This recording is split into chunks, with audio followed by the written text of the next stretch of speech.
As Silas called upon the great jinn, a heavy cold mist filled the room.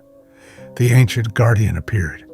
Silas bowed and asked, "How are you, Great One?" The great jinn replied in a deep, echoing voice, "Alhamdulillah, I am well. Why have you summoned me, Silas? Is there something you wish to know?" Silas explained everything about Mr. Saber's haunted manor. He said, "Great One, I plan to go there this evening. It is our village, and I cannot let my people suffer. Please find out who these entities are and let me know." The great jinn nodded. "Wait here. I will return with the truth." After a while, the great jinn returned, looking grave. "Silas, listen carefully. The spirits in that house are not ordinary.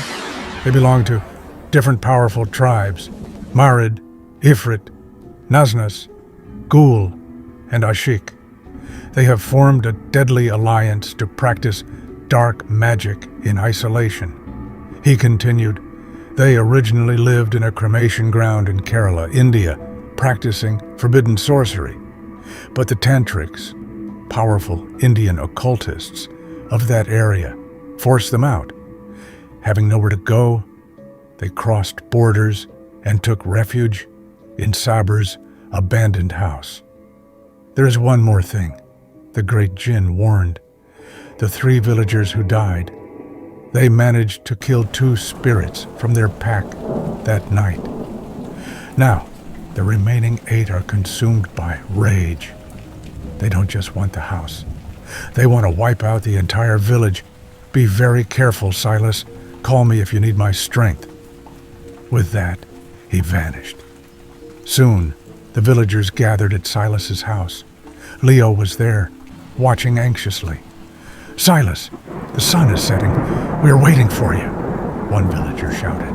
Silas replied calmly, "Go to the house and wait outside. I will arrive after my prayers." Later that evening, Silas and Leo arrived at the manor. The atmosphere was suffocating. Silas warned the crowd, "Stand back. Do not enter the house. And no matter what happens, do not run." He then took out a vial of holy water and splashed it toward the house. Instantly, a deafening shriek erupted from within. The walls began to vibrate.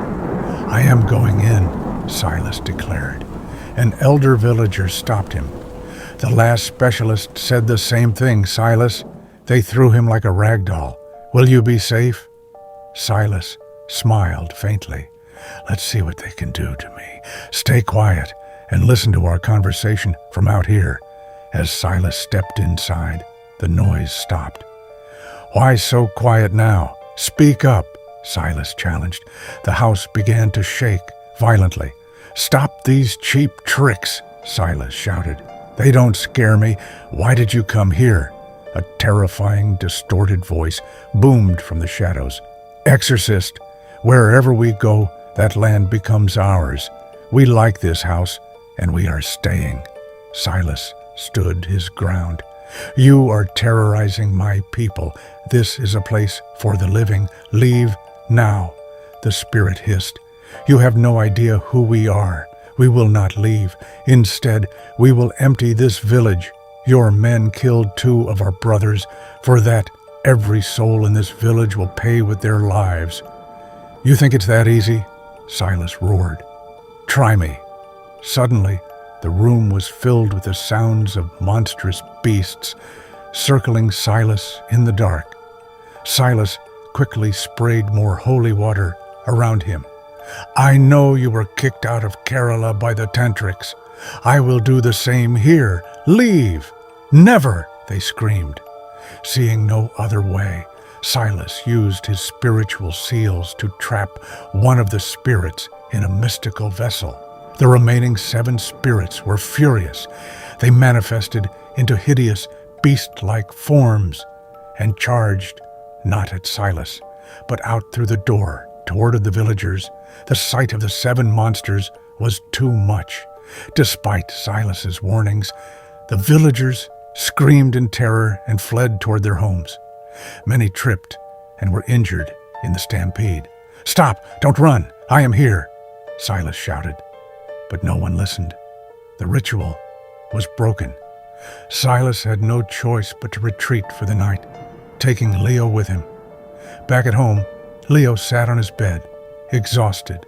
His wife, Eliana, asked, "What happened to Leo? Did Silas succeed?" Leo explained the whole chaotic night. Eliana whispered, "If the villagers hadn't panicked, Silas could have trapped them all. Now they are even more dangerous." Leo looked at her and said, "They threatened to kill everyone in the village. But those fools don't know that Eliana the Pari lives here too." Eliana smiled softly. "You told me not to interfere. Silas is handling it for now, but if he fails, I will step in to help him." The next morning, Leo visited Silas and was shocked to see a deep gash on Silas's forehead. "Dadu, what happened to you?" Leo cried. Silas sighed. "The 7 spirits came to my house last night. They couldn't enter because my home is protected, so they shook the entire structure in rage. A heavy beam fell and struck me. They are desperate, Leo. They want their captured brother back."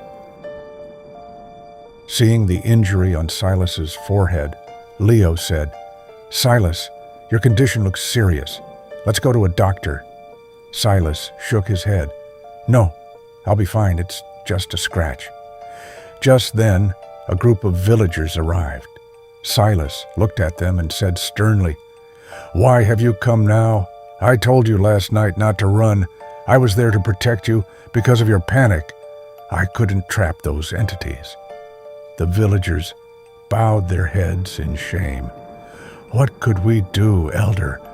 They appeared as monstrous beasts. No human could stay calm seeing that. We made a mistake, but please save us. We heard their threats. They won't spare anyone in this village." Silas sighed. "Go home for now. I will handle this alone." In the afternoon, Silas took Leo back to the haunted manor. He recited protective prayers over Leo and then closed his eyes, chanting and clapping his hands to sense the spirits. After a while, Silas opened his eyes and said, "Leo, let's go. The house is empty. They have either fled or left this village for good." Leo felt relieved. "I hope they never return, Silas. The village needs peace, but the nightmare wasn't over." That night, a horrific tragedy occurred. By morning, it was discovered that 2 men and 5 cows had been slaughtered. While the men's bodies were intact, the cows were mangled. Half of their bodies had been eaten by something with jagged teeth. "They didn't leave," Silas growled. "They were just hiding. Tonight, I will perform a rukya, spiritual summoning, to drag them back, no matter where they are." As night fell, Leo was preparing to go to Silas's house. Suddenly, his father burst through the door, trembling and drenched in sweat. "Father, what happened?" Leo cried. Eliana and Leo's mother rushed to him.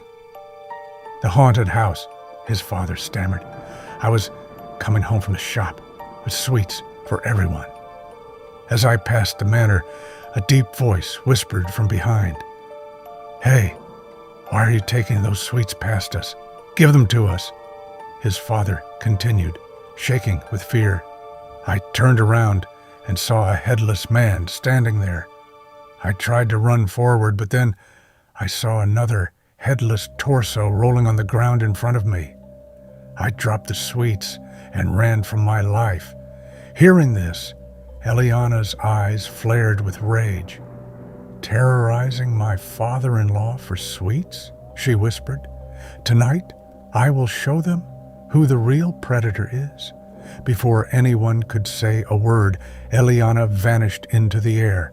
Leo hurried to Silas and told him everything. Silas smiled. "Then I don't need to do the ritual. Eliana is there now. She will destroy them all." The battle in the shadows. At the haunted house, Eliana appeared like a vengeful storm. "Which one of you cowards stole the sweets from an old man?" she roared. A spirit replied mockingly, "We did. What are you going to do about it? You're just a spirit who became a servant to humans. Go back to your puny husband." Eliana didn't say another word. She struck the first spirit in the chest with such force that its essence shattered instantly. As another spirit lunged at her, she grabbed it by the neck and literally tore its head off. Seeing two of their brothers killed so easily, the remaining 5 spirits were terrified. Eliana shouted, "Do you want to die too, or will you leave this house forever?" The spirits tried to fight back, but Eliana's celestial power was too much. She beat them until they were broken and bleeding. "Stop! Please!" they screamed. "We will leave. We will never come near this village again. Just let us live." Eliana stood over them, her eyes glowing with power. "Go, and if I ever see your shadows here again, I will not be so merciful." The spirits vanished into the darkness, fleeing toward the distant mountains.